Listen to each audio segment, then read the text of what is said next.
Oi, oi, pessoal! Tudo bem aí com vocês? Como é que vocês estão? Tudo certo? Quem tá aí comigo? Deixa eu ver quem tá aqui. Oi, Gabriela! Oi, Pati! Oi, Nath! Paloma! Quem mais tá chegando aí? Fernando tá aí, Ricardo tá aí. Quem mais tá chegando para falar com a gente? A gente já vai começar daqui a pouquinho.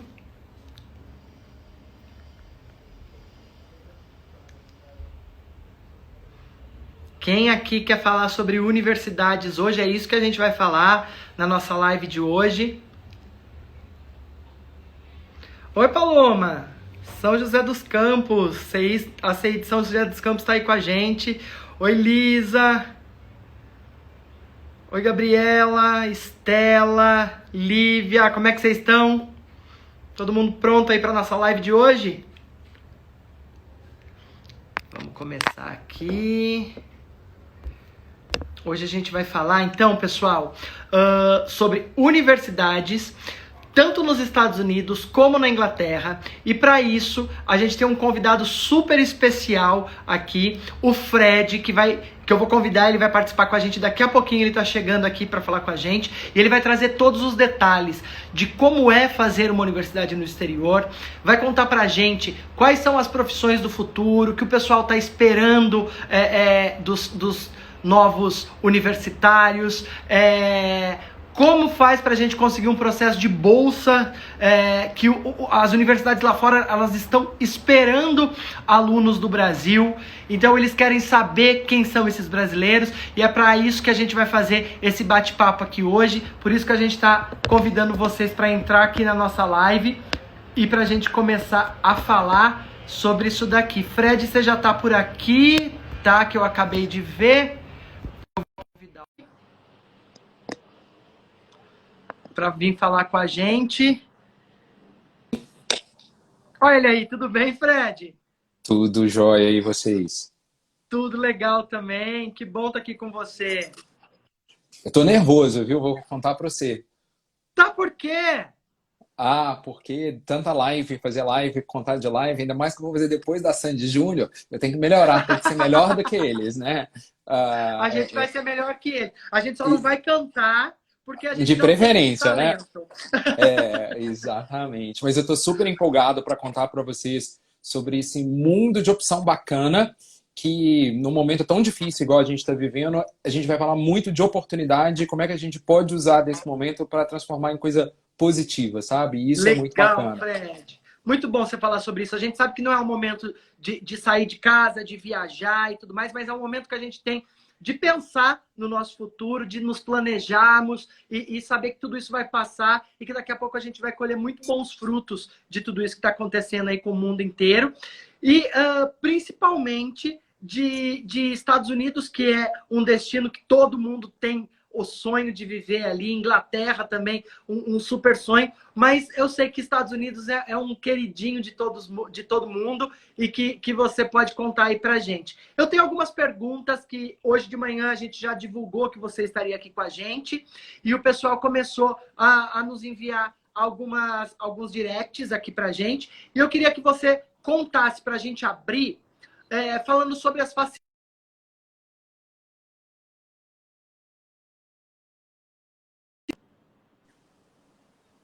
Fred, tá por aí? Deu uma falhada, desculpa, cortou Eu acho sua que mensagem travou, no mas meio. já voltou. Você entendeu a minha pergunta?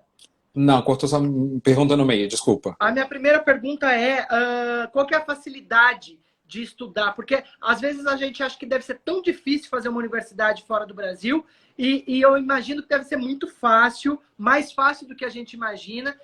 Deve ter seus pré-requisitos todos, mas eu queria que você me contasse aí como é que funciona isso. Com certeza. É muito engraçado, é legal você começar com essa pergunta, porque é importante a gente quebrar muito paradigma, sabe? Só para você ter uma ideia, hoje no mundo a gente tem mais ou menos 18 mil universidades, tá? E dessas 18 mil universidades, mais de 4 mil, quase 5 mil dessas universidades estão nos Estados Unidos. Quando a gente fala, os Estados Unidos é o queridinho, ele não é só o queridinho, mas é também o mais importante, porque se os Estados Unidos têm toda a força econômica, tecnológica, de pesquisa que a gente tem tudo muito a ver com isso. Né, com o fato deles terem quase 25% das universidades do mundo. Então, 25% do que se faz de pesquisa acadêmica vem de lá. E o que acontece que é muito determinante é que a gente percebe que, principalmente aí até início da década de 90, os Estados Unidos eram muito fechados, onde as universidades americanas elas eram para os americanos, mas tem uma mudança muito importante que acontece no fim da década de 90. Quando a gente tem, desde de ter aquela história de União Soviética e Estados Unidos de um lado, e que se tinha muito um empenho em pesquisa, e os americanos eles começam a ir para o mercado de trabalho para fazer cursos na área de business, e deixando um pouco de lado essa demanda por cursos na área de pesquisa, na área de tecnologia, na área de ciências. É quando essas universidades americanas elas começam a falar, tipo assim, nossa, a gente precisa dos alunos internacionais.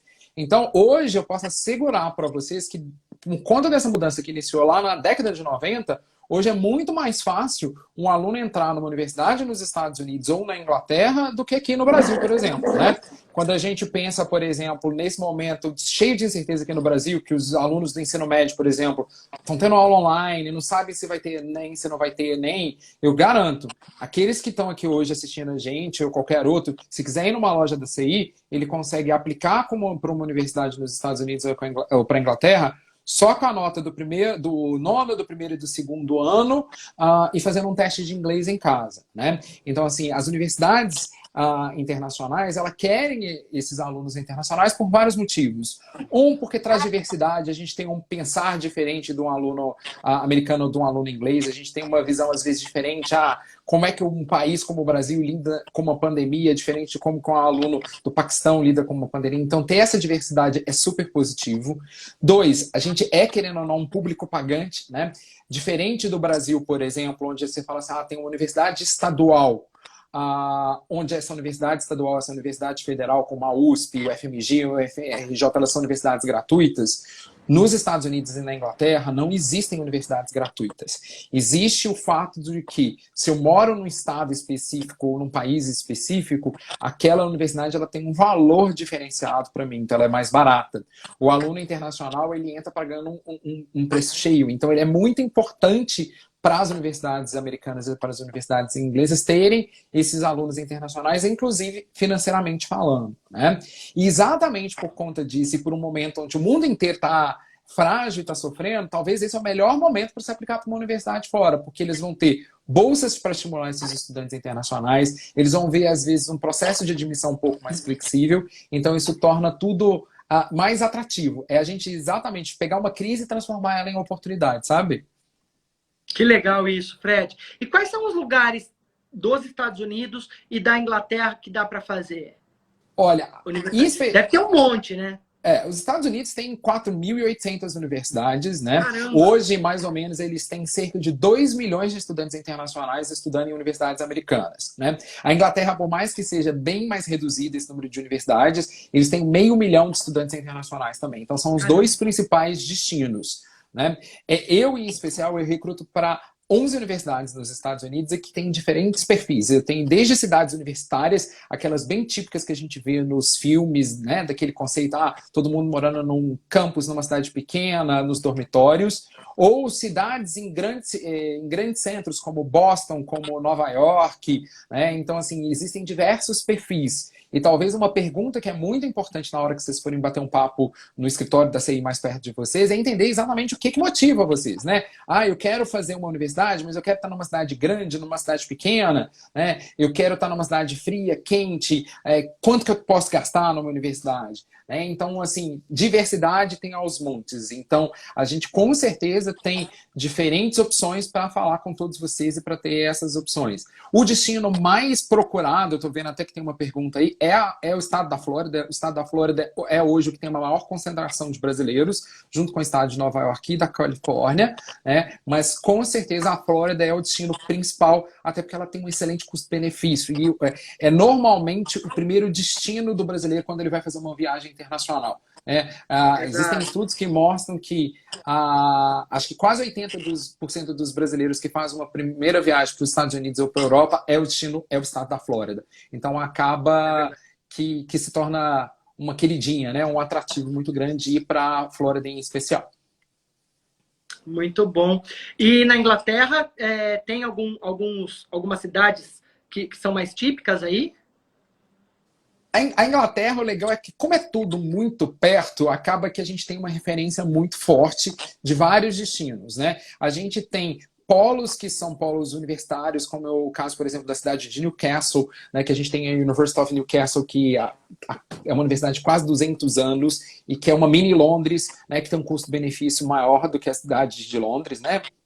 Londres é sempre uma referência muito grande. Londres é a cidade no mundo que mais tem estudantes internacionais fazendo faculdade, mesmo se comparado a outros grandes centros universitários nos Estados Unidos, por exemplo, como Boston, né? Londres supera Boston nisso em número de alunos internacionais fazendo faculdade. Então, talvez na Inglaterra existe hoje uma predominância dentro da cidade de Londres.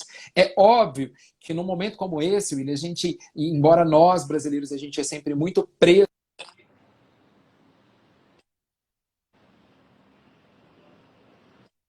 a gente tem que colocar várias coisas de decisão na hora que você está fazendo a sua escolha da universidade. Você tem que escolher um pouco porque a gente não vai só estudar, né? Mas a gente tem que pensar, por exemplo, em custo, a gente...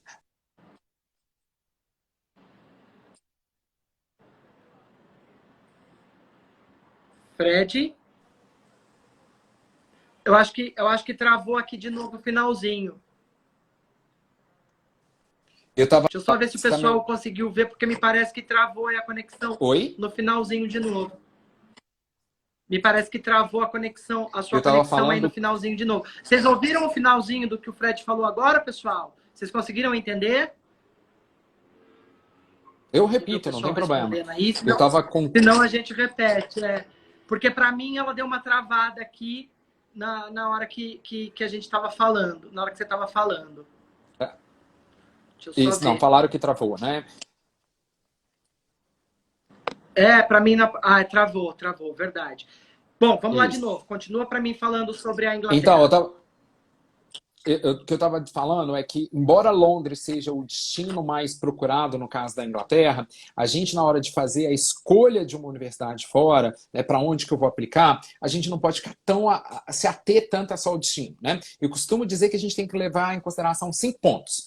O primeiro deles é onde que eu tenho chance de ser admitido, né? Não adianta eu falar assim, nossa, eu quero ir para Harvard, que é a universidade mais famosa do mundo, vamos dizer dessa forma. Né? Se eu sou um aluno que só tem nota 6, né? Não adianta você querer ir para Harvard. Então, a primeira coisa que você tem que pensar é, eu sou admissible, né? Eu tenho chance de entrar naquela universidade. Segunda coisa é, quanto que eu posso pagar? Né? Qual que é o meu orçamento familiar? Eu dependo de bolsa, eu não dependo de bolsa para fazer essa universidade. Terceiro é, aquela universidade oferece o curso que eu quero fazer? Porque às vezes vai pensar, nossa, essa universidade é super bacana, ela tem uma super referência, mas ela não é a melhor opção para aquele curso. Né? Eu vi que uma aluna aí falou, por exemplo, da Flórida. Ontem mesmo eu falei com uma aluna que ela queria ir fazer nutrição. Na Flórida, nessa universidade específica que eu trabalho, não tem nutrição. Então deixa de ser uma opção. Né? E principalmente uma coisa que a gente tem que considerar hoje em dia é o custo de vida, né? Porque às vezes você tem que pensar assim, poxa, aquela melhor universidade para o curso que eu quero fazer está numa cidade do interior que não é o meu destino ideal, mas é uma super universidade. Você vai mesmo abrir mão de fazer a melhor universidade possível porque ela não está na cidade dos seus sonhos, né? Verdade. Você só vai fazer a faculdade. Depois que você fizer a faculdade, aí você pode morar em qualquer lugar do mundo, né? E isso que é o bacana hoje da gente pensar que a gente não prepara mais um estudante para falar assim, eu não estou fazendo USP para trabalhar em São Paulo, né? Eu faço universidade hoje para trabalhar em qualquer lugar do Brasil ou em qualquer lugar do mundo. Então a gente tem que se preparar para ser um cidadão do mundo mesmo. Muito legal. Ô Fred, volta para mim, conta um pouquinho do trabalho da Into. como é que vocês fazem todo esse processo aí de seleção e toda a parte da matrícula em parceria com a CI. Então, o aluno chega para a CI querendo fazer uma universidade lá fora e a gente fala com vocês e daí que entra o trabalho da Into por trás de tudo isso nessa parceria que nós temos. Como é que funciona o trabalho de vocês? Então, a Into é uma empresa particular que ela, na realidade, ela estabelece consórcios com universidades. Tanto nos Estados Unidos quanto na Inglaterra, tá? Onde a gente tem nossas principais bases de operações, embora nosso plano futuro é expandir para outros países também, né? Legal. Só que o que acontece basicamente? É quando você para pensar assim, vou te explicar falando um pouco do mercado brasileiro. Se você fala assim, Fred, quero fazer faculdade no Brasil, o que eu preciso, né?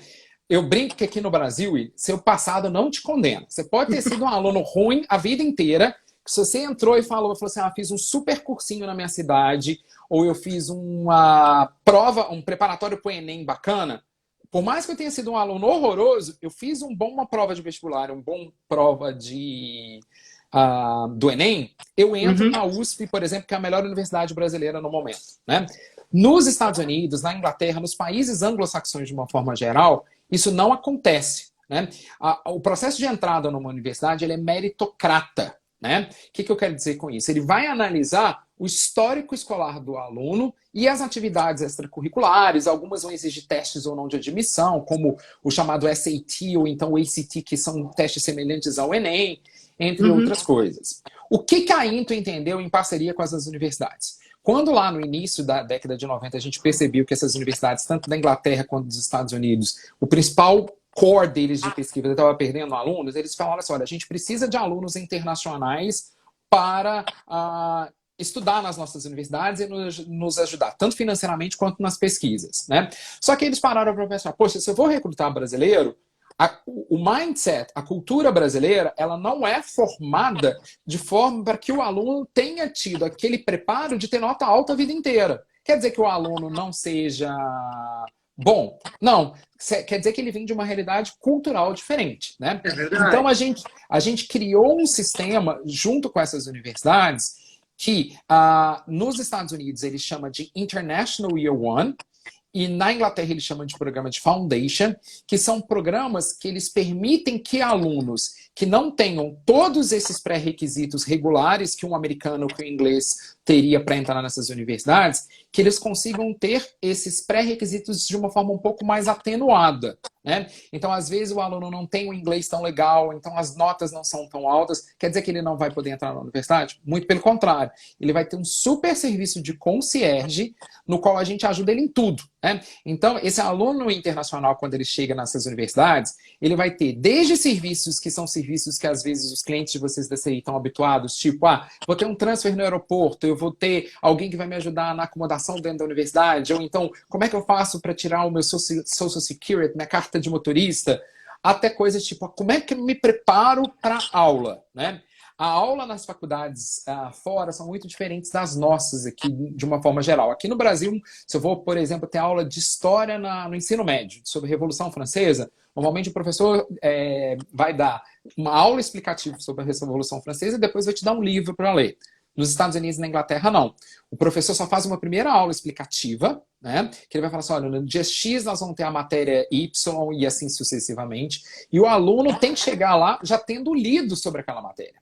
Então, nesse primeiro período, que é um primeiro ano adaptado, vamos colocar assim, a gente prepara o aluno e a gente ajuda o aluno para como que eu me preparo para ser um aluno bacana, para exatamente eu me tornar um aluno meritocrata, onde o sucesso da minha vida acadêmica vai ser resultado das minhas boas notas, né?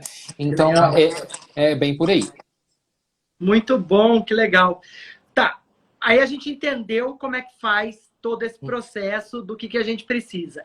E quais são os pré-requisitos para a gente fazer uma universidade lá fora? Hoje em dia, o que a gente pode dizer? Acho que o primeiro pré-requisito é ir numa loja da CI e pedir as orientações, porque esse processo ele pode ser, inclusive, hoje em dia, feito quase que totalmente remoto, né? O que a gente vai avaliar para esse aluno começar? Primeiro, o aluno sempre pode aplicar a 1 ano de se formar. Então, exemplo, se hoje eu estou no no terceiro ano do ensino médio, né? Ou seja, eu estou há um ano de me formar, eu já posso aplicar para a universidade. Ou se for o caso de um aluno que está nos assistindo aqui, que esteja fazendo faculdade e quer aplicar para um mestrado, se eu concluo a minha graduação até o final do ano, eu já posso aplicar para o meu mestrado. A gente vai olhar sempre, pelo menos, entre 3 e 4 anos do histórico escolar do aluno. Se é um aluno que está aplicando para um bacharelado, a gente vai olhar o nono, o 10º, o 11º e o 12º ano. Se ele ainda não tiver o 12º ano completo, a gente vai olhar até o parcial, né, do 11º ano. E a mesma coisa vale para a universidade. Se eu estou na universidade, eu vou olhar as suas notas do primeiro, segundo e terceiro ano de faculdade para aplicar para o mestrado.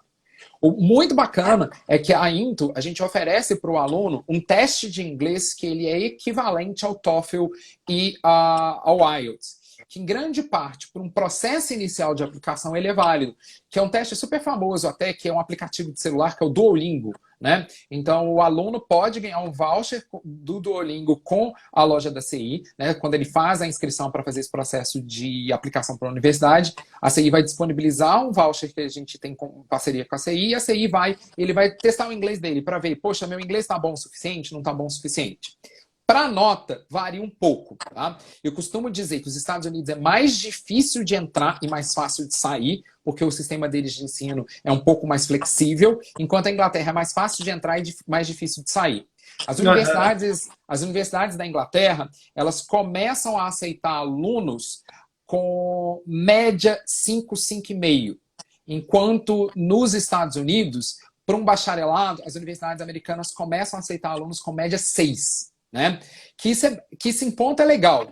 Né? No Brasil, a gente não tem uma referência estabelecida pelo governo falando assim, olha, para um aluno ser aprovado ou reprovado, ele tem que ter média 6. Né? A maioria das escolas do Brasil, elas estabelecem média 6 para um mínimo de reprovação. Mas a gente tem excelentes escolas no Brasil inteiro que às vezes a média de aprovação é 5. Né? Mas assim, uma referência legal que a gente pode dar para os nossos estudantes aqui é média 6. A média 6, 6,5 já coloca ele em quase todas as universidades. Legal, Fred. E, por exemplo, a gente teria, sei lá, quem vai para fazer uma ideia, arquitetura ou moda, um exemplo, precisa apresentar um projeto, ter um histórico já de envolvimento com isso, alguma coisa assim, ou vai do zero mesmo? Depende de onde que o aluno está aplicando e do que curso que ele está aplicando. Você aleatoriamente pegou 2 exemplos super específicos, mas que é muito legal para a gente exemplificar. Por exemplo, hoje uma referência em moda seriam as universidades da Inglaterra. Né? Então a gente tem, por exemplo, uma universidade que é a Manchester Metropolitan University, que o aluno ele tem que fazer um Foundation in Arts Design em moda, e que uma das coisas que a gente vai pedir dele para o processo de aplicação é um portfólio. Aí você vai falar assim, nossa, eu nunca fiz um portfólio ou de arquitetura ou de moda, alguma coisa assim. Mas é muito mais para a gente ver qual que é a percepção que esse aluno tem em termos de um olhar artístico, de um olhar específico por uma tendência. Não necessariamente, nossa, eu tenho que ser um excelente desenhista, né? Mas no sentido da gente, inclusive, poder prepará-lo para falar assim, poxa, se você quer fazer fashion design, que vai requerer de você talvez um talento artístico um pouco melhor, pode ser que você tem que ter uma aptidão maior do que fazer fashion business, que é um outro segmento muito menor. Os Estados Unidos, por exemplo, na hora que a gente fala de arquitetura, que é uma excelente referência, as maiores universidades de arquitetura são nos Estados Unidos, a arquitetura não é um bacharelado, né? A arquitetura já é um curso de mestrado. Né? Existem essas diferenças, sabe, Willy? Tem cursos que, por exemplo, medicina, que aqui no Brasil é um bacharelado, nos Estados Unidos é um doutorado. Né? Então, é sempre importante e talvez a maior valorização dos profissionais da CI, por exemplo, para vocês exatamente poderem ajudar os estudantes de vocês nesse tipo de orientação para poder aplicar, né? Mas que tem um mundo de oportunidades. Né? Que legal, tô adorando esse papo aqui. Para quem chegou agora, pessoal, eu tô falando com o Fred, esse querido aqui da Into. A Into é uma super parceira da CI, quando o assunto é universidades na Inglaterra e nos Estados Unidos. A Into representa algumas universidades lá desses dois países, tanto Inglaterra como Estados Unidos, e é parceira da CI. Então, quando vocês, alunos da CI, chegam para a gente, eu quero fazer uma universidade lá fora, a gente vai fazer todo um processo de perfil com vocês, a gente vai entender qual é a dinâmica, a demanda de vocês, a gente vai falar com o Fred, com toda a equipe da Into, para que a gente busque juntos quais são as melhores opções de universidades para o perfil de cada um de vocês. Então, para quem chegou agora, a gente está trocando essa ideia, batendo esse papo, buscando conhecer e entender um pouquinho mais sobre as universidades, tanto nos Estados Unidos como na Inglaterra. Todas as nossas lojas estão funcionando neste momento aqui no ci.com.br/WhatsApp. Eu deixei fixado aqui para vocês. É só entrar em contato pelo WhatsApp, que vocês conseguem conversar com as lojas, conseguem marcar um bate-papo sobre universidades para vocês começarem a se planejar, a se preparar para fazer a universidade de vocês. Já para o ano que vem dá tempo ainda de fazer, né, Fred? Dá tempo para agosto ainda, quem quiser fazer agora. Então, dá tempo para a gente fazer em agosto, tanto Inglaterra como Estados Unidos. É só correr, agendar esse bate-papo. O pessoal está com a gente no WhatsApp para falar com vocês agora. Ô Fred, voltando aqui, tem perguntas, por exemplo, dá para trabalhar enquanto estuda, enquanto faz uma universidade? Ótima pergunta, né? Todos os dois países permitem que o estudante, quando ele está fazendo a faculdade, que ele trabalhe, né? O que a gente chama de part-time job. No caso da Inglaterra, esse primeiro ano que o aluno está fazendo, que a gente chama ele de Foundation Year, ele tem um pouco mais de limitação. O aluno, dependendo do programa, ele pode ou não trabalhar, mas a maioria deles, de quase 12 programas que a gente tem, 9 permitem que o estudante trabalhe e não necessariamente vai estar atrelado ao campus, tá? O estudante pode estar fazendo o Foundation numa universidade, trabalhar no café Starbucks da esquina, no Costa Café, no Costco, em qualquer lugar, né? E pode trabalhar até 20 horas por semana. Depende, tem regras específicas, mas, vamos dizer assim, de informação mais generalista, pode sim trabalhar. Nos Estados Unidos, o estudante pode também trabalhar, ele tem que trabalhar on campus, né? Então tem uma limitação física, né? Mas quando a gente fala, poxa, tem emprego, né? Numa situação normal, até digo para vocês assim, tem emprego, a gente percebe que a maior parte dos alunos brasileiros que estão lá e que querem trabalhar conseguem emprego. É óbvio que, especificamente falando dessa conjuntura atual que a gente vive, né, que todo mundo meio que está perdendo emprego nos Estados Unidos, etc. Pode ser que isso atinja o nosso primeiro semestre, né, agora de agosto e janeiro, até a economia americana retomar, mas o aluno pode também trabalhar mais popular aqui no Brasil, que é a University of South Florida. Ela tem 3 quilômetros por 2. Ela tem dentro do campus 8 Starbucks. Tem uma rede de supermercados, que é aquela Publix dos Estados Unidos. Para quem já foi para lá, eles têm uma rede do Publix dentro. Tem Panera Bread, tem Polo Tropical, tem Subway. Então, assim, tem muita oportunidade desde trabalhar nessa área de alimentação, mas como pode trabalhar assim no escritório da universidade. Desde que o aluno esteja dentro do limite físico do campus, ele pode também trabalhar 20 horas por semana. Nas férias, nas duas situações, eles podem trabalhar 40. Uma outra coisa que é muito legal falar de trabalho ainda, Willy, é assim, hoje nos Estados Unidos, quando o aluno forma na faculdade, ele pode ficar ou 1 ou 3 anos trabalhando nos Estados Unidos legalmente, né? Quando eu formo na faculdade, seja no bacharelado ou no mestrado, eu vou ter direito a uma coisa que a gente chama de OPT, que é o Optional Practical Training, onde eu vou ficar trabalhando, obviamente, se eu arrumar emprego, na minha área de atuação, durante 1 ano remunerado. Lá nos Estados Unidos, como no resto do mundo, existe uma demanda muito grande por uma área de profissionais que a gente chama essa área de STEM. STEM, que é Ciências, Tecnologia, Engenharia e Matemática. Então, por exemplo, a área de TI, né? Eu não sei para quem acompanhou, por exemplo, os jornais esses dias, o Trump estava falando muito do cancelamento da emissão de green card, e uma das coisas que foi colocado contra do governo, falou assim, olha, eles são extremamente dependentes do visto de trabalhador para essa área, né? Porque os Estados Unidos retêm quase 50% do mercado de trabalho de TI, e eles têm quase 1 milhão de vagas em aberto. Então, exatamente porque tem muita vaga em aberto, o pessoal que vai para essa área, ele vai poder ficar lá 3 anos trabalhando legalmente. E grande parte desses alunos, eles conseguem, durante esses 3 anos, até reaver o dinheiro que ele foi investido na faculdade. Né? Na Inglaterra também existe a possibilidade de você fazer o que a gente chama do placement year, que é um ano que você tira entre o segundo e o terceiro ano de faculdade, tá? E que você pode também ficar trabalhando um ano na faculdade. Está mudando um pouco a legislação na Inglaterra, porque tem a história da Inglaterra sair da União Europeia, o Brexit. Então, muito provavelmente, a Inglaterra deve trazer novidades aí também em breve com relação a um visto de trabalho posterior à universidade, ao bacharelado e ao mestrado. Que maravilha, hein? Ô, Fred, eu tenho mais perguntas que eu separei aqui para você, mas como eu estou vendo que o pessoal está super curioso com o nosso assunto de hoje, eu vou começar a ler algumas perguntas aqui da galera, tá? E depois eu faço as minhas aqui também para você, tá? Perfeito. Deixa eu ver aqui.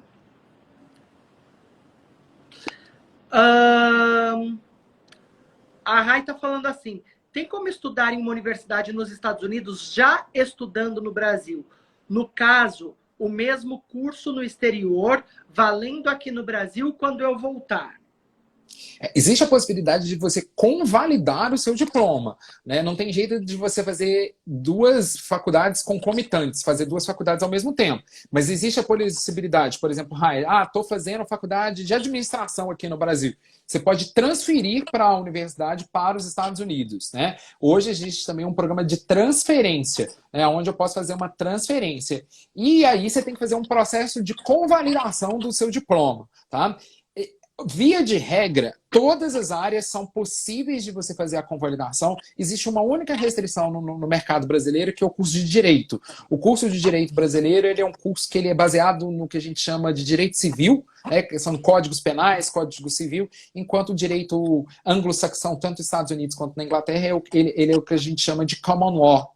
Né? É baseado em costumes. Então, é uma base diferente do pensar da advocacia. Então, é um único curso. Mas todos os outros cursos, existe um processo de fazer a convalidação do diploma, né? Mas o que a gente percebe também que não é uma preocupação que o aluno tem que ter. Né? Hoje é muito se preparar para o mundo. Né? Então, assim, eu posso fazer faculdade nos Estados Unidos e depois que eu me formar, e trabalhar em Bangkok, e trabalhar em Shanghai.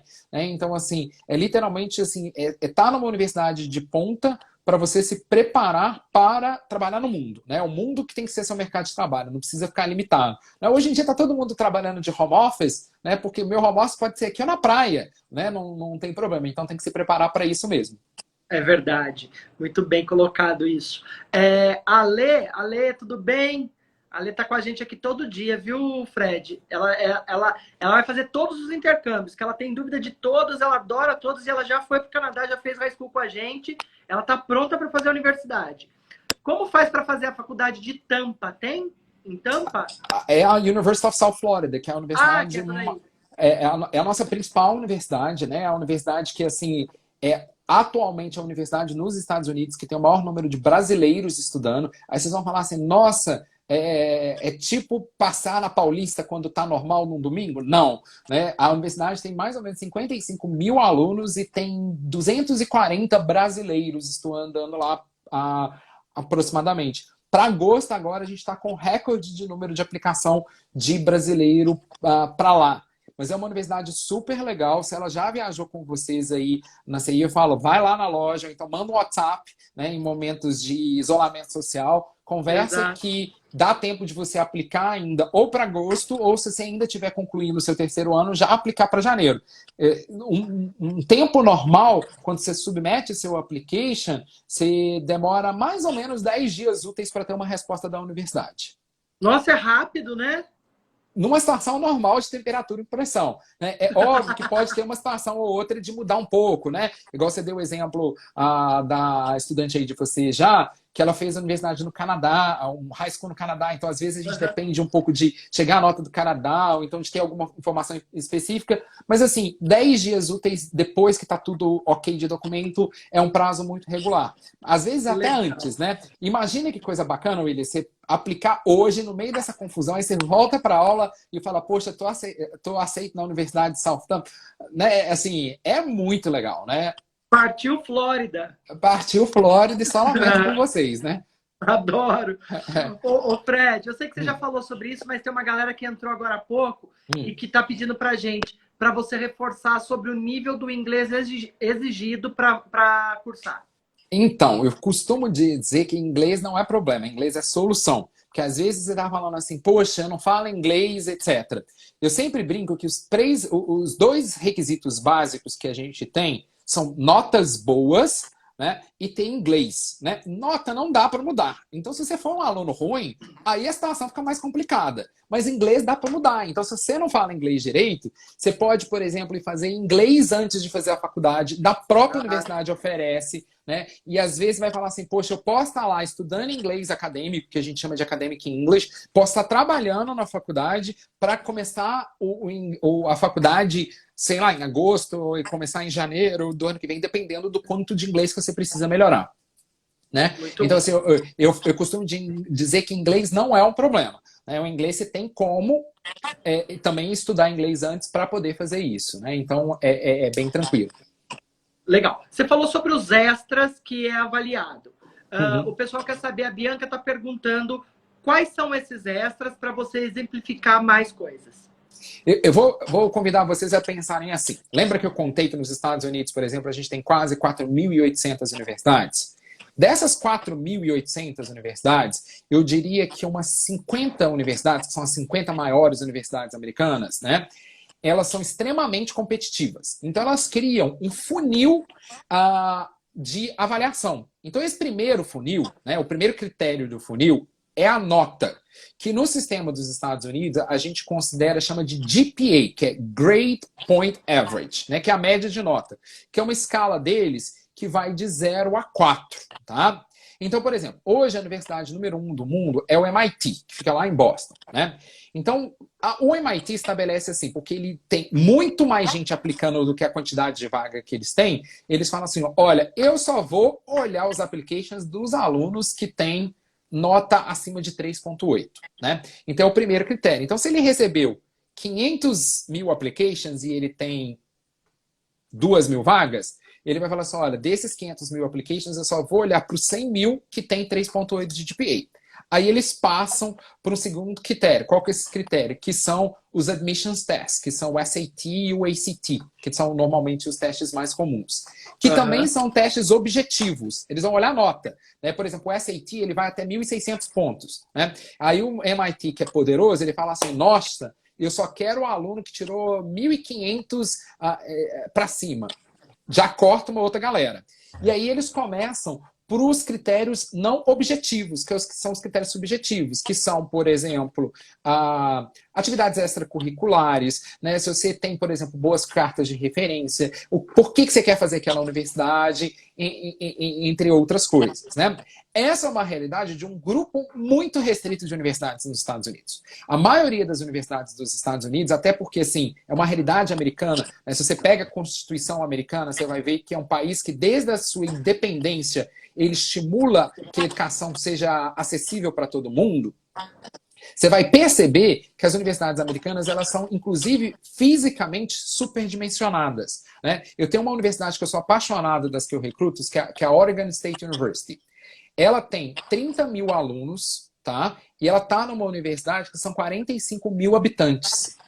Ou seja, você pensa que quem não está estudando são só 15 mil pessoas. Então você vê o tamanho dessa universidade para uma cidade super pequena. Então quer dizer que eles têm uma capacidade de receber muito mais alunos do que necessariamente eles atendem. Então, assim, eu posso afirmar para vocês que grande parte das universidades americanas só vão analisar as notas, o nível de inglês, obviamente, no caso de um aluno internacional, e eles vão, em parte, analisar também, em algumas situações, o SAT ou o ACT. Né? Lembrando que para o aluno que quer entrar através dessa questão do International Year One, que é esse primeiro ano que eu brinco, que é assim, o que é esse primeiro ano trazendo para uma realidade nossa, tá? É você entrar num shopping no Natal. O americano vai parar no carro no estacionamento normal. O aluno internacional que entra aí, nesse momento, ele vai parar no valet. Então, ele tem uma série de benefícios. Por exemplo, eu não vou precisar fazer o SAT, eu não vou precisar fazer o ACT. Então, esse processo, ele facilita tudo para o aluno. E a gente vai ajudar ele em várias outras coisas. Vai ajudar, por exemplo, onde que eu vou morar no campus? Como é que eu faço para escolher o meu dormitório? Né? Como é que eu faço para tirar meus documentos, para ter a documentação americana, né? A carteira de motorista, ou a carteira estadual, para usar o seguro de saúde, entre outras coisas. Então, assim, é um processo muito fácil. Né? Então, só para concluir, esses outros critérios, eles podem ou não ser analisados pelas universidades de uma forma geral, mas não é o normal. O normal é só até a nota, é difícil para o brasileiro, né? E também esses testes de admissão. Esses são os principais critérios. Então é onde a conversa tem que começar. A nossa conversa sempre tem que começar como são suas notas. Legal, Fred. A Evelyn está perguntando, está falando que, na verdade, ela não fez ainda nenhuma faculdade e se ela poderia fazer a faculdade já direto, começar diretamente nos Estados Unidos ou na Inglaterra. Deve, né? Hoje em dia isso, você não... né? É exatamente isso. O mercado brasileiro é um mercado muito focado em bacharelado, tá? Então, é um aluno que, por exemplo, hoje, de cada 100 estudantes, 80 vão fazer o bacharelado. E eles nunca entraram na faculdade, né? Muito pelo contrário. A maioria dos nossos estudantes, a gente prefere que eles saiam do ensino médio e vá direto para a faculdade mesmo. Muito bom. E ainda a Evelyn pergunta se essas universidades elas oferecem moradia. Sim, você pode contratar também, junto com a universidade, a moradia. E aí tem diversos tipos de universidade e diversos tipos de moradia. Tem desde quarto individual, quarto dividido, quarto com banheiro, quarto sem banheiro. Quanto mais privacidade, mais caro você paga, obviamente. Legal. Mas também nada impede de alugar um apartamento fora, alguma coisa Depende, não é bem assim. Cada universidade Não? tem uma regra. Tem universidade, porque o que é muito legal, sabe, que é muito diferente daqui, Will? Lá nos Estados Unidos, principalmente, já fizeram diversos estudos que eles entendem que quando o aluno ele mora dentro do campus, ele tem notas muito melhores e ele faz uma integração muito melhor dentro da universidade. Então, ele vai ser um estudante melhor, né? Então, a maioria das universidades nos Estados Unidos exigem que o aluno more 1 ou 2 anos dentro do campus, né? Mas não é regra. Cada universidade tem uma política para essa questão de moradia a um campus, tá? Mas eu diria que é uma experiência que, principalmente por aluno de bacharelado, ele tem que ter. É uma parte muito legal do processo como um todo. O aluno de mestrado, não. O aluno de mestrado, esse sim, ele já não tem a necessidade de morar fora do campus. Pode alugar um apartamento ao redor, etc. E, inclusive, a maioria das universidades ajuda o estudante com isso. Muito legal. Fred, vamos falar sobre carreira? Super, minha parte favorita. Adoro. Então me conta o que a gente pode falar quando o assunto é carreira e sobre as profissões do futuro. Como é que os Estados Unidos e a Inglaterra enxergam e valorizam isso? Eu acho que a primeira coisa que tem que falar é assim, primeiro vamos abrir a cabeça, né? Eu falo que aqui no Brasil a gente sofre um problema muito sério que eu brinco, que é a síndrome do não Uber, né? Que a gente pega um Uber às vezes e fala assim, poxa, eu peguei um engenheiro que estava desempregado e virou Uber, um administrador, e nunca a gente vê médico, né? Aqui no Brasil todo mundo pensa que medicina é a salvação. Nada contra, aliás, super obrigado para todo o pessoal da saúde aí que está ajudando a gente nesse momento super difícil, né? Só que assim, só para você ter uma ideia, Will, te falar um dado que é meio assustador. Hoje, se a gente pega a molecada de 6 anos para menos, tá? 60% dessas crianças, elas vão trabalhar em profissões que elas não existem. Sabe? Então, assim, só para você ter uma referência, o mundo é muito dinâmico. Hoje a gente tem tecnologia para pensar em várias coisas. Né? Você pensar assim, eu tenho 38 anos, tá? Quando eu peguei e fui fazer o meu vestibular, tinha metade dos cursos que eram oferecidos hoje. Quando que você pensa, por exemplo, que Eu ia falar com minha mãe que, por exemplo, eu quero fazer game design, quero trabalhar desenvolvendo videogame, que ia ser uma profissão do futuro. Minha mãe ia me dar um peteleco na cabeça, falando assim, fazer game design. E hoje é uma das profissões que tem maior demanda no mundo e tem emprego pra caramba, né? É verdade. E não existia isso hoje. Então a gente tem que primeiro abrir a cabeça e pensar um pouco nisso. É óbvio que a gente percebe que a gente tem alguns segmentos dentro de uma realidade que são áreas muito predispostas para ter empregabilidade. Vou te dar um exemplo, né?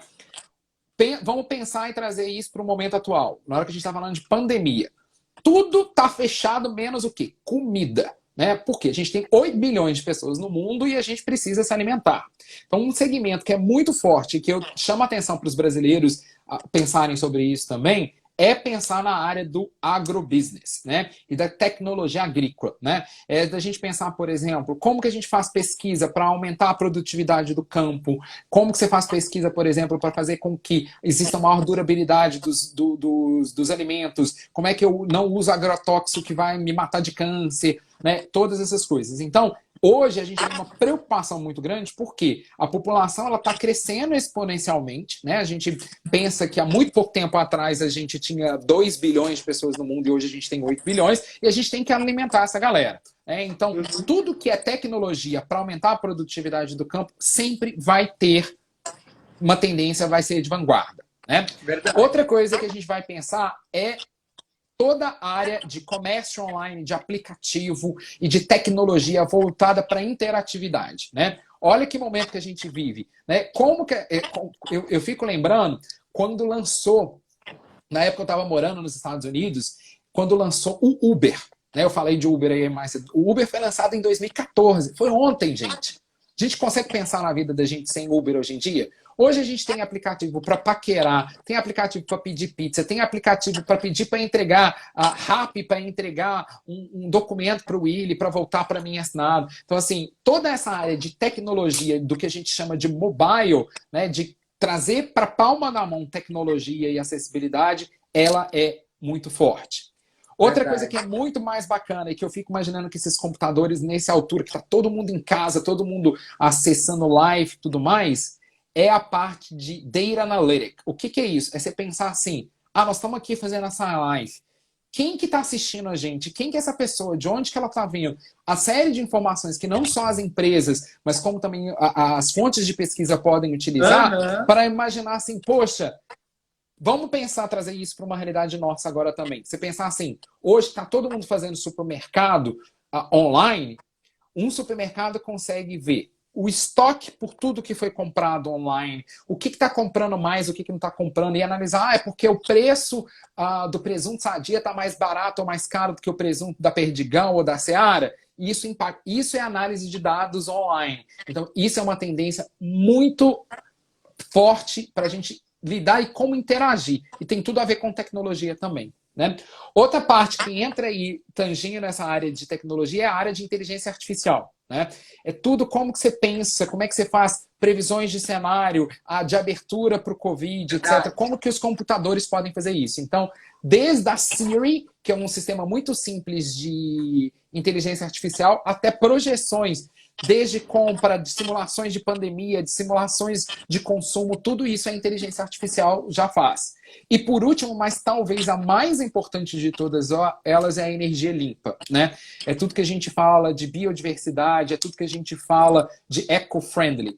Na hora que a gente fala que para que o mundo se recolhe, né, e a gente vê todos esses estudos que estão aparecendo aí falando, por exemplo, de como é que a poluição diminuiu, né? E aí a gente para, os carros não estão circulando, então não é talvez o momento da gente pensar em meios de transporte que consumam emitam menos gás carbônico na atmosfera. Né? Então, e isso está diretamente associado à qualidade de vida. Né? E isso é onde a gente tem que abrir a cabeça. Pensar nessas profissões, elas também têm muito a ver com os desafios que a gente tem.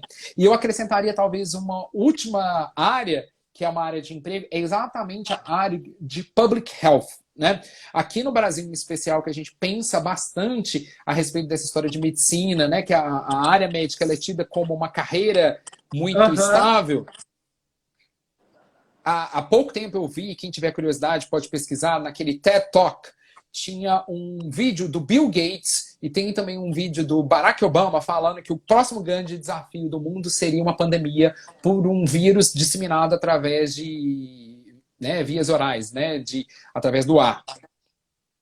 O profissional da área de Public Health é exatamente o profissional que vai articular todos esses conceitos, desde um princípio econômico, como é que eu lido com um problema econômico quando todo mundo não está produtivo, até como é que os hospitais têm qualidade, e tudo indica que vai ser uma constante, né?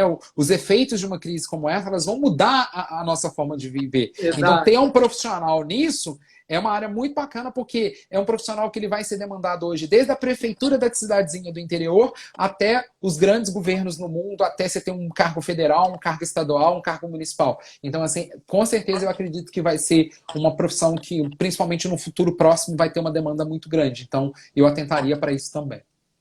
Muito legal. Que aula que nós tivemos hoje sobre universidades e carreira. Fred, eu quero te agradecer demais pelo seu tempo, por ter trazido para a gente todo esse conhecimento, por ter mostrado para a gente como é fácil e como é importante a gente pensar em fazer uma universidade fora do Brasil, principalmente aí considerando Estados Unidos e Inglaterra. E queria te deixar aí um tempinho para você fazer algumas outras considerações, alguma coisa que eu deixei de te perguntar ou que o pessoal acabou também não te perguntando. Primeiro eu queria agradecer da oportunidade. Eu sou apaixonado com o que eu faço, porque eu acho que tem uma frase do Mandela que ele fala, né? E que eu sempre mostro e gosto de dizer que educação é a arma mais poderosa que a gente tem para mudar o mundo. E isso é o que me motiva. O que eu posso dizer para vocês é assim, não deixem a oportunidade passar. Procura uma loja da CI, vai se informar mais sobre isso, chame a galera aí no WhatsApp para pesquisar sobre isso, porque tem diversas opções. A gente tem milhares de dólares em bolsa para dar para estudantes brasileiros que tenham notas bacanas, né? Você tem que entender um pouco desse processo, porque tem prazo, tem processo de aplicação, né? Eu dei uma informação muito genérica hoje, mas existem muitas oportunidades que demandam um pouco mais de atenção, né? Não é difícil. Eu acho que a bolsa é fato, existe bolsa para alunos brasileiros. Existe bolsa para alunos do mundo inteiro, né? Eu tenho desde bolsa para alunos, por exemplo, só para você ter uma ideia, agora para agosto, a gente tem mais ou menos uns 30 alunos que estão indo para essa universidade de Tampa, pagando menos de 3.500 dólares de faculdade por ano. Que isso é mais barato do que qualquer faculdade particular aqui no Brasil. Né? Então, assim, isso é muito importante que o aluno se interaja. Eu acho que assim, a decisão que ele tem que tomar é aplicar ou não aplicar nesse momento. Começar esse processo. Que aí, quando vem as offers, elas vão vir com bolsa, sem bolsa, né? A gente vai ver qual que é a forma que o estudante vai entrar. Então, dá esse primeiro passo, que não depende de mim, não depende de você, não depende do nosso consultor da CI, depende do aluno. Então, a gente precisa que ele dê esse passo. Né? De se inteirar, porque no momento de crise, a gente tem que transformar isso em oportunidade. E a educação é a melhor ferramenta que a gente tem para isso. Muito bem, Fred. Mais uma vez, obrigado. Obrigado a vocês pela oportunidade. Tamo junto sempre. Quem chegou agora, pessoal, nós falamos sobre universidades nos Estados Unidos e na Inglaterra. Se ficou alguma dúvida, a gente vai deixar essa live salva aqui para vocês acompanharem, para tirarem todas as outras dúvidas que ficarem. E também toda a nossa equipe está aqui no ci.com.br/WhatsApp e a gente consegue fazer esse bate-papo com as nossas lojas. Se precisar, a gente consegue também agendar um bate-papo com o Fred, onde vocês conseguem fazer aí, do mesmo jeito que a gente está fazendo aqui essa live, vocês conseguem marcar uma videoconferência aí, uma videochamada com o Fred e todo o nosso suporte das lojas da CI, que a gente consegue tirar todas as dúvidas aí de universidades nos Estados Unidos e na Inglaterra para vocês. Lembrando que amanhã a gente tem live de novo, às 4 horas da tarde. A gente vai falar sobre o processo de imigração definitiva para o Canadá e também sobre os colleges no Canadá. Então, volta para cá amanhã para a gente conversar. Fred, mais uma vez, obrigado. Se alguém precisar de alguma coisa, é só falar com a CI e com o Fred da Into, que a gente está pronto para ajudar vocês a fazerem a universidade de vocês nos Estados Unidos e na Inglaterra. Tchau, gente. Até amanhã. Tchau, Fred. Tchau. Obrigado. Tchau. Nada. Obrigado você.